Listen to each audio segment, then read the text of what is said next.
तर्क तो हम इसके विरुद्ध भी दे सकते हैं।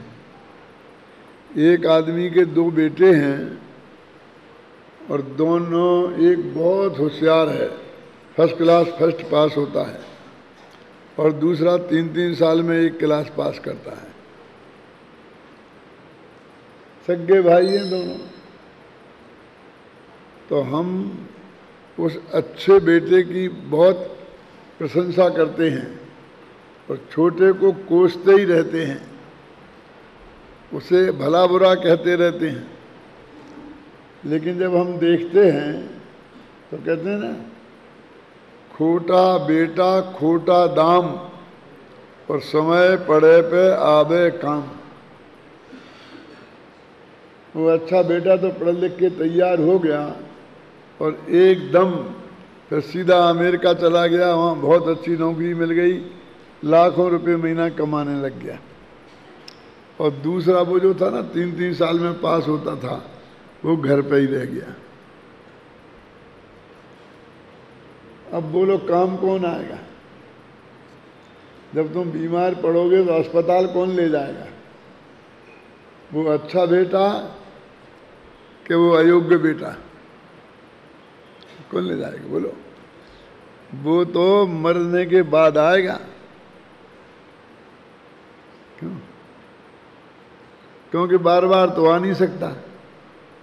माँ बाप के बीमार होने की खबर पहुंचे और बेचारा दौड़ा दौड़ा चला आए और तब तक उनकी तबीयत ठीक हो जाए, क्या करे? फिर भाग के जाए लौट के।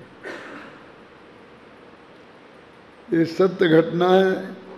मैं अमेरिका में गया था, कोई एक ग्रीन बिल करके जगह है, जिनके घर में ठहरा था, उनकी माँ बहुत बीमार थी। बार बार फोन आ रहे थे उसके भाइयों के। अब वो मुझे बता रहा था ऐसी बात है ऐसी बात है। तो मैंने कहा भाई साहब आप जाओ, भाभी जो यहीं रहने वाली हैं तो हम रहेंगे आपके घर, कोई चिंता मत करो। 3-4 दिन प्रवचन है, प्रवचन करेंगे फिर चले जाएंगे, आप चले जाओ। अरे साहब मैं क्या जाऊं, मैं बहुत सोच रहा हूं कि जाऊं कि नहीं जाऊं। रोजाना 3 दफे फोन से पूछता हूं।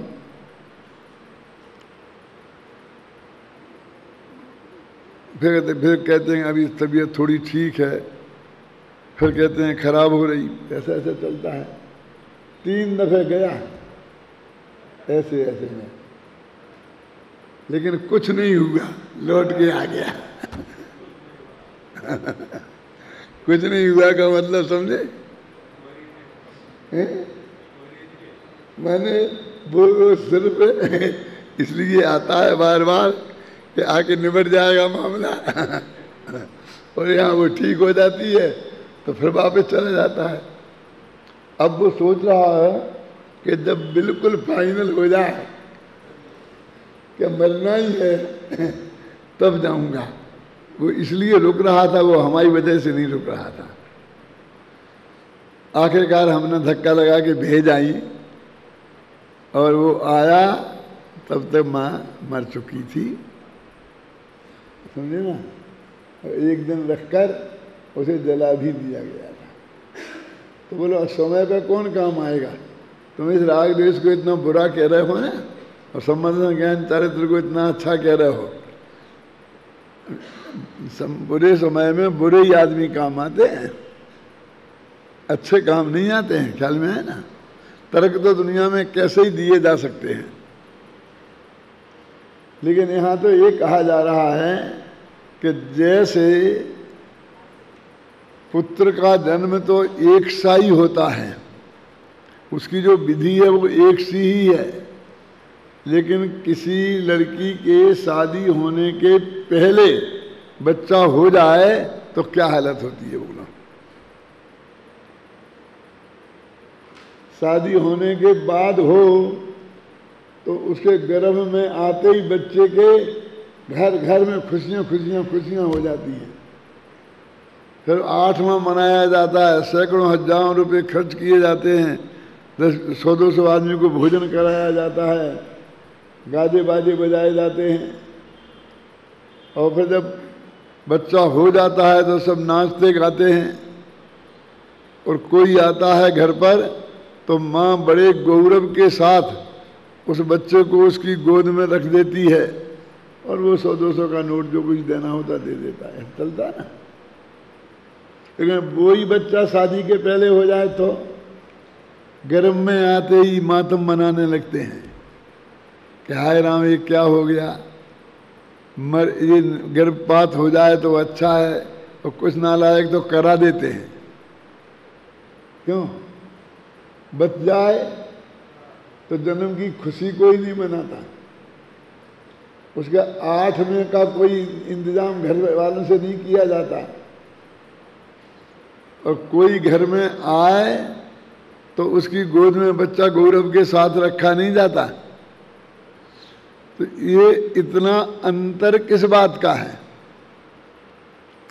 क्योंकि बच्चे के जन्म की जो प्रक्रिया है वो तो दोनों में एक सी ही संपन्न हुई है, उसमें तो कोई अंतर है ही नहीं कि वो पर पुरुष के संयोग से हुआ है, इसलिए इतना अपयश का कारण है माँ को, इसलिए उसकी इतनी उपेक्षा होती है। और जो स्वपति के संयोग से हुआ है वो यश का कारण है, इसलिए इतनी उसको सम्मान मिलता है।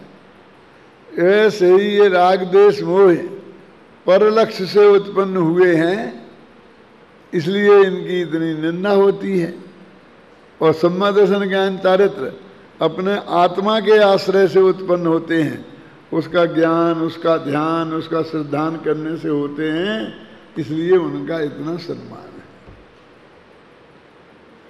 तो इस नए ने जो सम्यक दर्शन को अपना कहता है, उस राग द्वेष और मिथ्यात्व को अपना कहने वाले नए की छुट्टी कर दी, उसे व्यवहार कह के हे कर दिया।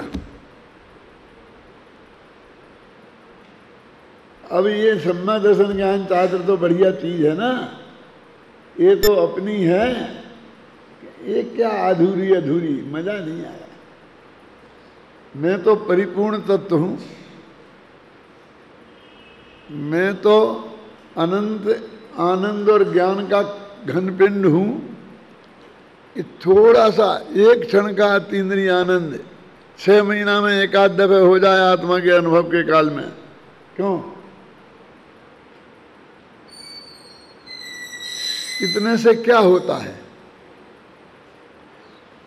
मैं इस संदर्भ में एक बात और बताना चाहता हूं मार्मिक, जो हम लोगों के ध्यान में नहीं है, मुमुक्षुओं के खासकर, बाकी को तो उनकी चर्चा ही नहीं है। यहाँ ध्यान में होने और नहीं होने का सवाल क्या है कि वो आत्मा का अनुभव जो एक क्षण को होता है वो तो इतना महान है कि यो चिंत निज में थिर भये जिन अकथ जो आनंद लहो, सो इंद्र नाग नरेंद्र बा आई महेंद्र के।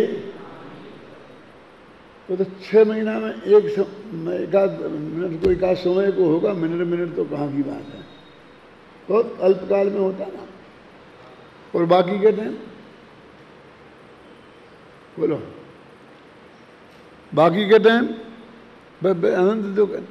किसने कहा कि अनंत दुख? वो सम्यक दर्शन में अनंतानुबंधी के कसाय के अभाव से और मिथ्यात्व के अभाव से जो आत्मा में सुख और शांति प्रकट हो गई है, वो 24 घंटा कायम रहती है भाई साहब। उसी तरह हमारा ध्यान नहीं है। जैसे वो 6वें गुणस्थान है मुनि की 3 कसाय के अभाव में निर्मल परिणति है ना, उसकी तरफ किसी का ध्यान नहीं और उपयोग के लिए रोते रहते हैं। ऐसे यहाँ भी तो है ना, एक कसाय के अभाव में और मिथ्यात्व के अभाव में, वो तो 24 घंटे है कि नहीं है? वो निधि तुम्हारे पास 24 घंटे है कि नहीं कि 6 महीने में एक ही दफे हो गए? अकेली उसकी बात है। ये जो लिखा है कि ऊपर नारक की कृत दिख भोगत और अंतर समरस गटा गटी, ये वो 6 महीना में एक समय की वाले की है कि 24 घंटे वाली की है? क्यों छाबड़ा जी बोलो, किसको ध्यान है? सब उसी की बात करते हैं, उसी की बात करते हैं। कि हमारे पास करोड़ों रुपया हैं और जब जरूरत पड़ेगी, डॉक्टर ने कहा 10 लाख रुपए लगेंगे तो बच सकते हो, तो नहीं, तो हम फटाफट 10 लाख निकाल के दे देंगे, वो बच जाएंगे। और बहुत तकलीफ हो रही होगी, वो डॉक्टर कहेगा लगेंगे 10 लाख, तो हम दे देंगे और ठीक हो जाएंगे। क्यों? वो उसी दिन काम आएंगे भी 1 करोड़ रुपया, बस। अभी अभी अभी उसका आनंद नहीं है। 24 घंटे वो करोड़ रुपए का जोम तुम्हें चढ़ा रहता है कि नहीं चढ़ा रहता है? बोलो। है? जैसे मजदूर को चिंता होती है कल के भोजन की, ऐसी तुम्हें होती है? 24 घंटे एक निश्चिंताई, एक तृप्ति जो आपको रहती है, वो भी है कि नहीं है? उसको, उस पर हम ध्यान नहीं देते हैं। बस कदम, बस इमरजेंसी इमरजेंसी, बस ये इमरजेंसी में काम आएंगे। क्यों? अरे 24 घंटा उनका उपभोग हो रहा है। कमी है तो कमी का हो रहा है कि भैया अभी बीमार पड़ गए तो कल क्या होगा, और हम तो बीमार पड़ गए तो हमें तो मरना ही पड़ेगा, और हमारे पास तो 5 लाख रुपया नहीं है कि हम अपने हार्ट का ऑपरेशन करा लें। बहुत से लोग ऐसे हैं कि वो नहीं करा पाते हैं, वो मर जाते हैं। तो वो तुम्हें हार्ट की बीमारी जिंदगी भर होए ही नहीं, तो अभी 24 घंटे उस परिग्रह के नहीं होने का दुख है ना। ऐसे ही वो सम्यक दर्शन ज्ञान शास्त्र की पर्याय आपके अंदर में प्रकट हो गई तो कभी कभी सुख नहीं देगी, वो तो 24 घंटे आपको उसका आनंद प्राप्त रहेगा ही। तो इस तरह फिर हमने क्या तर्क दिया कि अधूरा है, मजा नहीं आया, परिपूर्ण चाहिए। हम तो केवल ज्ञान स्वभावी हैं, हम सर्वज्ञत्व शक्ति है हम में, ये इतना सा ज्ञान, सम्यक दर्शन हो गया, सम्यक ज्ञान हो गया तो क्या हो गया, कल क्या होगा ये तो पता नहीं है। अरे 3 कसाय का अभाव हो गया, क्यों? और अब भी बता सकते कल क्या होगा? वे भी नहीं बता सकते। तो ऐसे अल्प ज्ञान का हम क्या करें? हम तो परिपूर्ण ज्ञान के धनी हैं। ऐसे हम तो अनंत शोक, छायक ज्ञान, छायक सम्यक दर्शन, छायक, हमको सब छायक चाहिए। हमको एक उपसम वाला नहीं चाहिए, ये हमें 6 उपसम वाला नहीं चाहिए। ऐसे ही इसको हीनता बताई और केवल ज्ञान को, अनंत सुख को, जो पर साक्षात शुद्ध नय प्रकट हुआ, तो ये एक देश शुद्ध नय को व्यवहार बनाता हुआ और वो निश्चय बन के प्रकट हुआ है। मैं तो केवल ज्ञान स्वभावी हूं, मैं तो अरहंत सिद्ध की दशा में हूं, है ना। मैं तो अरहंत जैसा ही हूं, मैं तो सिद्ध जैसा ही हूं, मानो मैं तो सिद्ध ही हूं। ऐसा कौन सा न है जे? साक्षात शुद्ध निश्चय नय, ऐसा कहता हुआ प्रकट हुआ। अब वो प्रकट हो गया, अब तो ठीक है। कहते क्या ठीक है? एक केवल ज्ञान भाई साहब, जब हम अनंत दुखी थे तब न मालूम कहाँ गायब थे, और जब हम अनंत सुखी हो गए तब आ गए।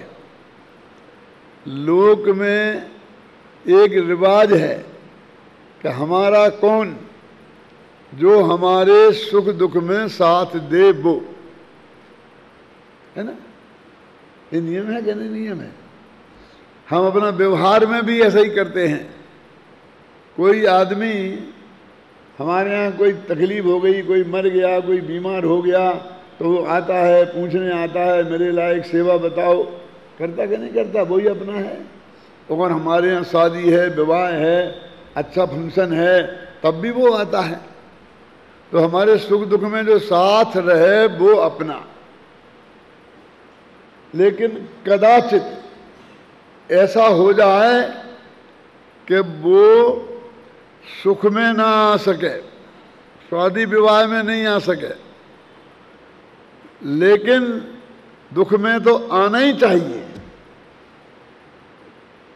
और वो हमारे पिताजी का स्वर्गवास हो गया तो आया नहीं, वे 6 महीना अस्पताल में पड़े रहे तो उसने देखा नहीं। और जब शादी का प्रसंग आया तो लड्डू खाने आ गया। क्यों? हम कहते हमारा तुम्हारा व्यवहार खत्म। मतलब ये है कि एक दफे सुख में साथ न दे तो चले, लेकिन दुख में साथ देना चाहिए, तब वो अपना कहलाएगा। तो एक केवल ज्ञान भाई साहब, जब हम अनंत दुखी थे, नरक निगोद में थे, तिरंत गति में थे, मनुष्य गति में भी दरिद्रता भोग रहे थे, तब तो सब गायब थे। और जब हम अनंत सुख के धनी हो गए, अनंत वीर के धनी हो गए, तब आ गए। तो ऐसे केवल ज्ञान को हम अपना कैसे कहें? हमारी तो एक परिभाषा है, और वो क्या है? शास्त्रीय भाषा में कहें कि तो अनादि अनंत। एक परिभाषा है कि अनादि अनंत, और दूसरी कहें तो कहते हैं जो निगोद में सोही मुझ में सोही मोक्ष मझार। मैं तो जो तीनों अवस्थाओं में हमारे साथ था, सुख में और दुख में, हमारा तो वो है। इस तरह केवल ज्ञान को भी व्यवहार बनाकर, व्यवहार के खाते में डालकर, और हम अपने अंदर में चले गए त्रिकाली ध्रुव भगवान आत्मा पर।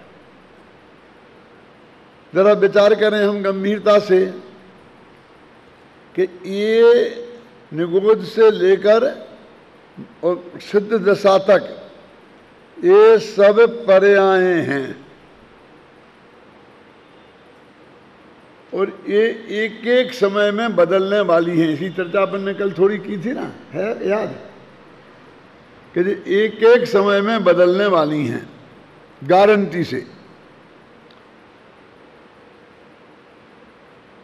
अभी थोड़ा सोचो, एक प्रश्न पूछता हूं इस बात को समझाने के लिए कि सबसे ज्यादा दुख कौन सी गति में है?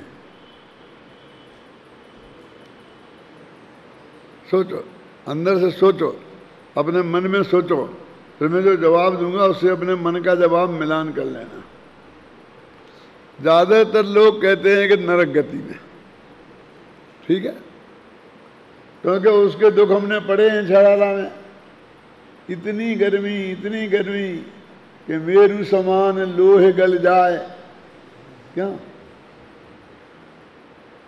इतनी गर्मी पहले से तीसरे नरक तक, और चौथे से 7वें नरक तक इतनी सर्दी कि सुमेरु का गोला जाए तो छार छार हो जाए। मेरू समान लोहे गल जाए, ऐसी शीत उष्णता थाए, ऐसी सर्दी गर्मी। अब एक सर्दी गर्मी के दुख होते अपन को, और फिर भूख प्यास के। तो 3 लोक को नाज जू खाए, और मिटे न भूख कड़ा न लहाए। और कितना समुद्रों पानी पिए तो भी प्यास ना बुझे और एक बूंद नहीं मिले। इतनी भूख प्यास के दुख और मार काट के दुख, यही हमें दिखते हैं ना। जरा सी चोट लग जाए, जरा सा जो हो जाए,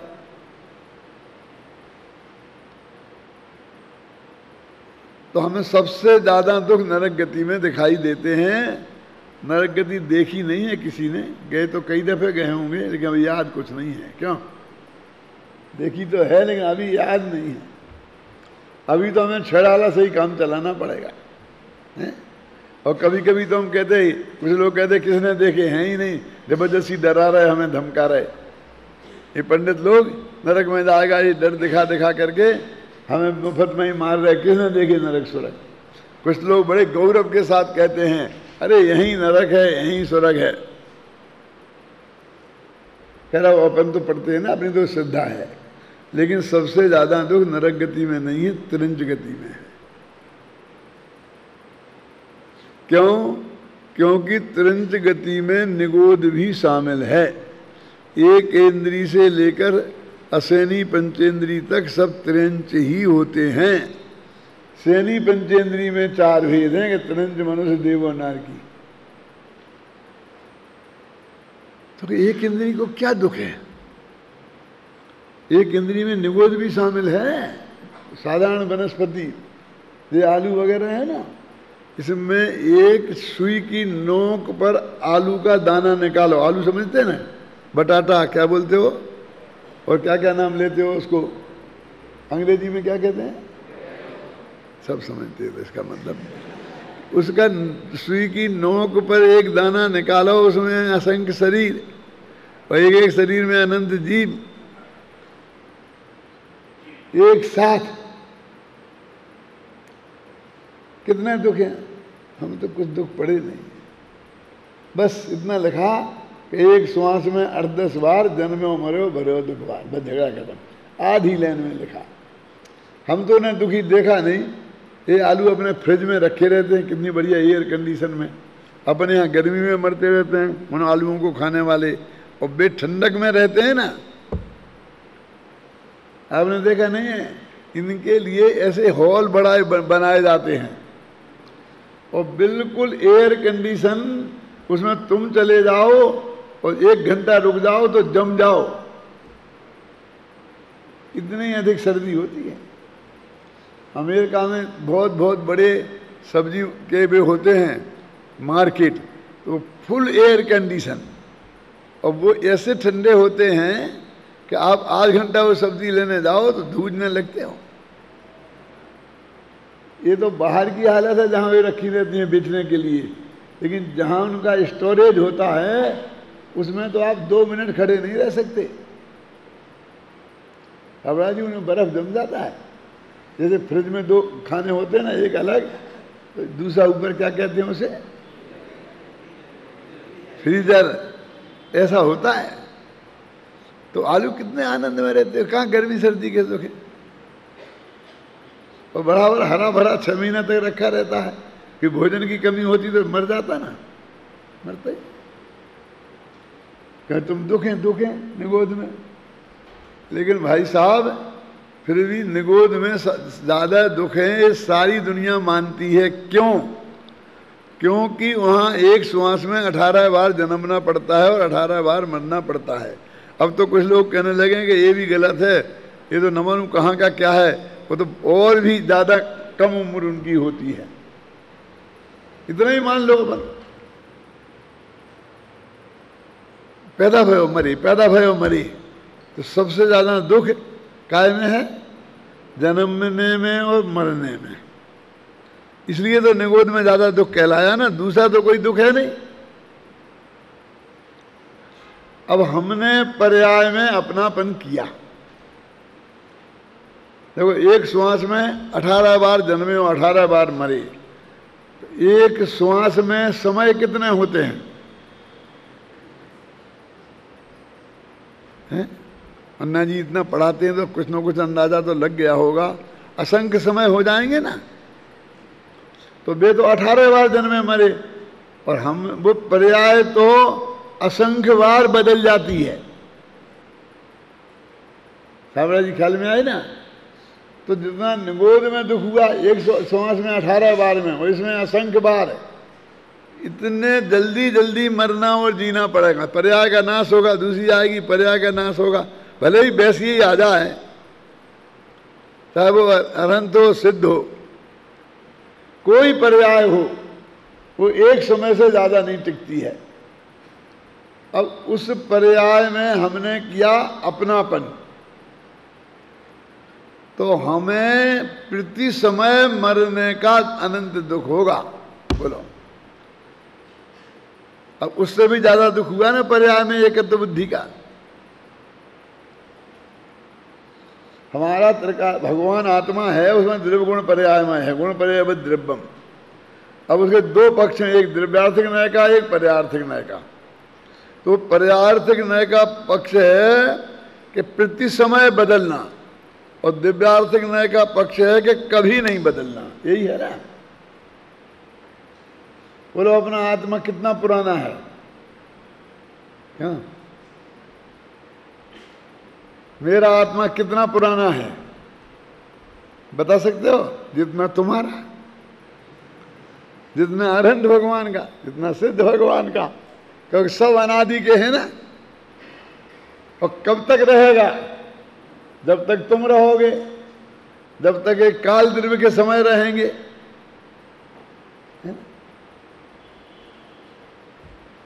इतना पुराना है और इतना लंबा काल तक रहने वाला है। ये बताओ तुम पहले मुझे, पुरानी चीज अच्छी होती है कि नई? क्यों? बहुत से लोग कहते नई चीज अच्छी होती है, कोई कुछ लोग कहते पुरानी चीज अच्छी होती है, लोग कहते चावल पुराने अच्छे होते हैं। क्यों? टमाटर बिल्कुल नए ताजे अच्छे होते हैं। क्या हिसाब है? यदि पुराने अच्छे होते हों तो हम इतने अधिक पुराने हैं, और नए अच्छे होते हों तो हम एक समय पुराने नहीं हैं। हम अभी बदल गए ना, पुरानापन हमारा कहाँ रहा? हम प्रति समय नए हैं, प्रति समय नए होकर के भी अनादिकाल के हैं, अनंत काल तक रहेंगे। प्रति समय बदल कर कभी नहीं बदलते, और कभी नहीं बदलकर प्रति समय बदलते हैं। अब जो वो बदलते हैं तो पूर्व पर्याय का नाश, उत्तर पर्याय का उत्पाद। तो उत्पाद माने जन्म और नाश माने मरण। ये जन्म मरण नहीं, मरण जन्म है। अब प्रति समय जन्मे मरे ऐसी पर्याय में अपनापन किया तो हमें प्रति समय मरण का दुख होगा। इसके लिए एक बहुत बढ़िया उदाहरण है, शास्त्र का है, सुना होगा आपने, लेकिन अपन को तो सिद्धांत में घटित करने के लिए बता रहे हैं। एक सौधर्म इंद्र होता है, तो उसकी सची होती ना इंद्राणी, पट रानी को सची बोलते हैं। तो एक सौधर्म इंद्र की उम्र में कितनी सचियां हो जाती हैं? 40 नील, सबको याद है ना? इतना तो अब अपने समझ सीख लिया। और नील का अर्थ तो समझते ही होंगे, इकाई, दहाई, सैकड़ा, हजार, 10,000, लाख, 10 लाख, करोड़, 10 करोड़, अरब, 10 अरब, खरब, 10 खरब, नील, 10 नील, ऐसे 40 नील। अब अंदाजा लगा कुछ? अब आप समझ लीजिए कि वो बहुत सुंदर, हर प्रकार से अपने पति को अनुकूलता देने वाली, कोई शिकायत नहीं जिससे, ऐसी सुंदर स्वरूप, सब तरह से अनुकूल पत्नी के स्वर्गवास का दुख कैसा होता है।